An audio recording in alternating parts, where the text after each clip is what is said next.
एक बार फिर से आप सभी बच्चों का स्वागत है। प्यारे बच्चों, रियल नंबर का एक और इम्पॉर्टेंट क्वेश्चन हम लोग लेने वाले हैं, जो कि कई बार हाफ ईयरली में, यूनिट एग्ज़ाम में और बोर्ड एग्ज़ाम में बार बार पूछा जाता है। तो रियल नंबर का यह क्वेश्चन है। तो प्यारे बच्चों, एक छोटी सी बात आपको यहाँ पे और बता दें कि भाई आपके सर ऑनलाइन भी पढ़ाते हैं, ऑफलाइन भी पढ़ाते हैं। जो ऑफलाइन क्लासेज हैं वो रात में लगभग 12 बजे तक रहती हैं, उसके बाद फिर ऑनलाइन क्लासेस चलने लगती हैं।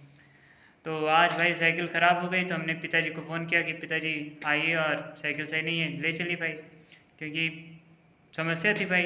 तो पिताजी आते हैं और आने के बाद फिर जैसे कि आप बगल देख पा रहे हैं, पिताजी हमारे हमारी साइकिल बना रहे हैं भाई। रात में 12 बजे वो हमारी साइकिल बनाने में मदद कर रहे हैं। तो अब देख लीजिए कि एक जो पिता होता है वो अपने बच्चों के लिए सब कुछ करता है। तो हम जैसे जो मूर्ख बच्चे हैं, हम लोग को चाहिए कि कभी भी माता पिता से ऊंची आवाज़ में ना बात करिए, विनम्रता से बात करिए। या हम अपने जरिए आप लोग को बता रहे हैं, आप लोग की भी रिस्पॉन्सिबिलिटी बनती है कि कभी भी अपने माता पिता से ऊंची आवाज़ में ना बात करिए, विनम्रता पूर्वक बातें करिए, उनका सम्मान करिए, क्योंकि माता पिता ही होते हैं जो हर एक बुरे समय में भी आपके साथ खड़े होते हैं। तो आइए बच्चों, यहाँ से हमने आपको एक बात बताई कि आपको अपने माता पिता का सम्मान करना चाहिए। जब दुनिया साथ छोड़ देती है तो उस समय आपके माता पिता ही और आपके भगवान ही आपके काम आते हैं। तो कभी भी माता पिता को हेजिटेट मत करिए, और हम भी प्रयास करेंगे जीवन में कभी पिताजी को दुखी ना करने का प्रयास करें, अपनी ओर से हैप्पी रखने का प्रयास करें, खुश रखने का प्रयास करें। बाकी भाई पता ही आप लोग को, दिन भर सारा समय पढ़ने पढ़ाने में बीत जाता है, लेकिन जो भी मुलाकात हो वहाँ पर माता पिता को आपको परेशान नहीं करना है, हेजिटेट नहीं करना है। आइए ले चलते हैं और आपको इम्पोर्टेंट क्वेश्चन बताते हैं। प्यारे बच्चों, हम लोग क्वेश्चन पर आ चुके हैं। द क्वेश्चन से is the HCF and LCM of two numbers are 33 and 264 respectively. It means students LCM is, बेटा देखो LCM क्या दिया गया हम लोग को, 264 और HCF हम लोग को क्या दिया गया, 33। HCF equal to 33। एक बार और क्वेश्चन पढ़ते हैं। The HCF and LCM of two numbers are 33 and 264 respectively. यानी कि HCF जो है वो 33 है और LCM जो है वो 264 है। अब क्वेश्चन को आगे पढ़ते हैं। When the first numbers are completely divided by 2, यानी जो पहला नंबर है वो 2 से डिविजिबल है। इसका मतलब फर्स्ट नंबर जो है वो किससे डिविजिबल है बच्चों, 2 से डिविजिबल है। अब आगे क्वेश्चन पढ़ते हैं। Then the quotient is 33। तो भाई जाहिर सी बात है, जो फर्स्ट नंबर है यदि वो 2 से डिविजिबल है तो जाहिर बात है फर्स्ट नंबर को निकालना है, तो 33 इंटू 2 करने पर जाहिर बात है हम लोग को फर्स्ट नंबर मिल जाएगा। तो भाई मल्टीप्लाई कर दीजिए, आंसर क्या आ जाएगा, 66। भाई एक नॉर्मल तरीके समझो आप लोग, इधर जो होता है उसे हम लोग बोलते हैं क्वोटिएंट। तो क्वोटिएंट की वैल्यू देखिए, इधर क्या दिया है हम लोग को, 33। और भाई यहाँ पे जो फर्स्ट नंबर है उसको मान लीजिए, और जो नंबर है वो किससे डिवाइड हो रहा है, 2 से डिवाइड हो रहा है। और जाहिर बात है जो रिमाइंडर आ रहा है 0 आ रहा है। तो ये नंबर फाइंड करने के लिए आप लोग को पता है dividend equal to divisor into quotient plus remainder होता है। तो भाई देखो डिविडेंड क्या है हम लोग का, जो डिविडेंड है हम लोग का 2 है, और जो क्वोटिएंट है वो हम लोग का क्या है, 33 है, और रिमाइंडर हम लोग का 0 ही है। तो यदि इस नंबर को हमें बताना है तो जाहिर बात है मल्टीप्लाई कर देना होगा 66 प्लस 0, यानी जो डिविडेंड है हम लोग का क्या आ जाएगा, 66 आ जाएगा। यानी जो फर्स्ट नंबर है वो क्या आ गया हम लोग का, 66। तो भाई अनदर नंबर बताना है, तो अदर नंबर बेटा जो है उसको हम लोग को क्या मान लेंगे, अदर नंबर को हम लोग यस मान लेंगे। अदर नंबर इक्वल टू यस मान लिया जा रहा है। चलिए, तो भाई निकालना क्या है, फाइंड द अदर नंबर। अब अदर नंबर हम लोग को निकालना है, कैसे निकालेंगे, आइए उसके लिए क्या किया जाए। उसके लिए हम लोग जानते हैं LCM ब्रैकेट में A, B into HCF bracket में A, B equal to A into B। भाई A और B क्या है, जो 2 नंबर होते हैं उन्हीं को। तो LCM, 2 नंबर का LCM क्या है हम लोग के पास, 264। भाई HCF क्या है बेटा हम लोग का, 33। अब जो फर्स्ट नंबर है उसको हम लोग ने क्या मान लिया है, इसको फर्स्ट नंबर मान लीजिए। फर्स्ट नंबर हम लोग के पास है A, तो एक की वैल्यू क्या है भाई, A हम लोग का 66 आया है। जो B है जिसको हम लोग ने यस माना है उसको B भी मानना चाहे मान सकते हैं। तो भाई B की प्लेस पे क्या रख दिया जाए, यक्स रख दिया जाए। अब बेटा इन्हें डिवाइड कर दीजिए, यक्स करिए, 66 से डिवाइड करना है, 264 इंटू 33 अपान में क्या आ जाएगा हम लोग का, 66। तो याद रहे 33 वन जा 33, 33 टू जा 66। तो यस की वैल्यू क्या आ गई हम लोग के पास, 264 अपान में आया 2। अब 2 से फिर से इन्हें डिवाइड कर दीजिए, तो बेटा यस की वैल्यू क्या आ गई हम लोग के पास 132, यानी जो अदर नंबर है वो हम लोग का क्या होगा 132। तो भाई देखिए ऑप्शन में क्या 132 है, हाँ है, option number C is a right answer. तो आइए एक बार फिर से इसे रिवाइज करा देते हैं। तो बच्चों क्वेश्चन कह रहा है the HCF and LCM of the two numbers are 33 and 64 respectively. तो भाई LCM की वैल्यू है 264, HCF की वैल्यू है 33।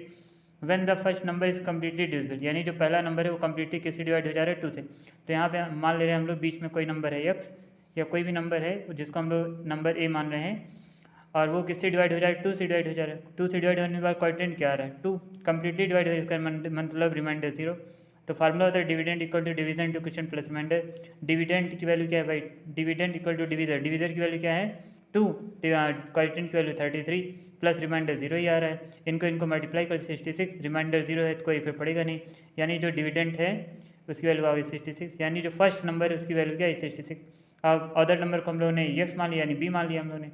तो भाई LCM into HCF equal to A into B होता है। LCM की वैल्यू 264 दिया है, HCF की वैल्यू दिया है 33 इक्वल टू ए यानी कि वैल्यू हम लोग के पास है 66 दिया है, बी की वैल्यू हम लोग के पास x है।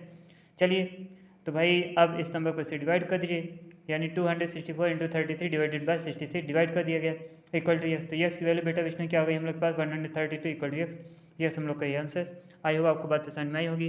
इसके बावजूद भी यदि नहीं समझ में आए कमेंट में करिएगा, फिर से बता दिया जाएगा। प्यारे बच्चों, यह रात्रि के 2 बजे का नज़ारा है जब नीचे बैठकर हम लोग भोजन कर रहे हैं, और भाई वीडियो बनाने के बाद पढ़ाने के बाद एकदम शरीर में हिम्मत नहीं रह जाती कि भोजन किया जा सके।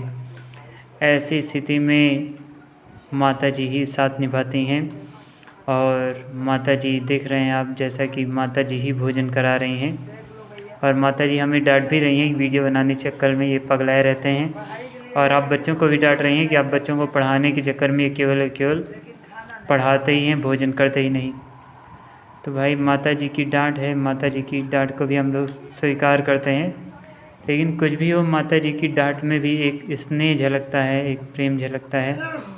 सोचिए रात में 2:30 बजे माता जी हमें भोजन करा रही हैं, जबकि माता जी भी दिन भर दौड़ती हैं, लेकिन सोचिए जब तक हम भोजन कर ही नहीं लेते तब तक माता जी को चैन ही नहीं आता है। कितना भी मारना पड़े, कई बार तो भयंकर थप्पड़ भी पड़ते हैं हमें, तब जाके फिर भोजन कर पाते हैं। इस समय जिस समय हम भोजन कर रहे हैं इस समय नींद में ही हैं और एकदम हालत ख़राब है। माता जी कह रही हैं एक और हमारा खाइए, एक और पिताजी का खाइए, एक और भैया का खाइए, एक और हनुमान जी का खाइए जिन्हें आप बहुत मानते हैं, और एक और उनका खाइए विष्णु जी का जिन्हें आप विष्णु कहकर बार बार पुकारते हैं। और जब खाने का मन नहीं होता है तो ज़बरदस्ती कहती हैं कि अभी तुरंत मारेंगे आपको। यानी कि प्यारे बच्चों जो माता जी हैं वो पहले हमें प्रेम से भोजन कराती हैं, और जब हम भोजन नहीं करते हैं तो वो एकदम तुरंत बोलती हैं कि अब तुरंत मारेंगे ही। और धीरे धीरे करके जो माता जी हैं वो एक एक और भोजन कराती हैं, जैसे कि आप देख पा रहे हैं, और किसी तरह से वो पूरा भोजन हमें कराती हैं, और फिर हमें पानी भी पिलाती हैं। जैसे 1-2 साल के बच्चे का माँ ख्याल रखती हैं, उसी प्रकार आज भी हमारी माता हमारा उतना ही ख्याल रखती हैं, हर एक छोटी छोटी चीज़ों का भी ध्यान रखती हैं। और भाई पानी यहाँ ख़त्म हो गया है, माता जी गई हैं पानी लाने के लिए, एकदम हालत ख़राब है, और यदि हमारा बस चले तो हम तो तुरंत सो जाएं, लेकिन अभी जैसे सोएंगे वैसे माता जी आएंगी फिर से थप्पड़ मारेंगे, इसीलिए कुछ भी करके नींद को हम लोगों ने रोका रखा हुआ है। तो आइए भाई माता जी आएँ, जल्दी से भोजन हम लोग करें। एकदम बच्चों एकदम हालत ख़राब है, और रात में भी सुबह मॉर्निंग फिर से 4:30 बजे निकलना है। भाई माता जी आ गई हैं, हम लोग पानी पिए भाई, ताबड़तोड़ पानी पी लिया जाए, और अभी सुबह 3:30 4:30 बजे फिर से माता जी ही मारेंगी, थप्पड़ मारेंगी, फिर से जगेंगे हम लोग, फिर से 4 बजे 4:30 बजे फिर से पढ़ाने हम लोग निकल जाएंगे। अब भाई देखिए माता जी मुँह भी धुल रही हैं। अरे भाई देख रहे हैं आप, जैसे एक छोटे बच्चे का ख्याल रखा जाता है उसी प्रकार आज भी तिवारी सर की माता जी पूरा ख्याल रखती हैं। इसीलिए बच्चों हम कहते भी हैं कि हमारी हर एक वीडियो के पीछे जो कोई है तो वो माता जी हैं। भाई माता जी ने भोजन करा दिया, अब सोने का समय है, अब हम लोग कहीं और ना जाकर फर्श पर ही सो जाएंगे। क्योंकि 2 ही 3 घंटे बाद निकलना है। तो प्यारे बच्चों, इस तरह तिवारी सर का कुछ जीवन है अभी का। फिलहाल आने वाले समय में हो सकता है और भी बेटर बन जाए। फिलहाल यदि अभी बच्चों पढ़ाना ना हो तब तो जीवन वैसे ही आरंभ हो जाए। एक संघर्ष ही एक व्यक्ति का असली चेहरा होता है।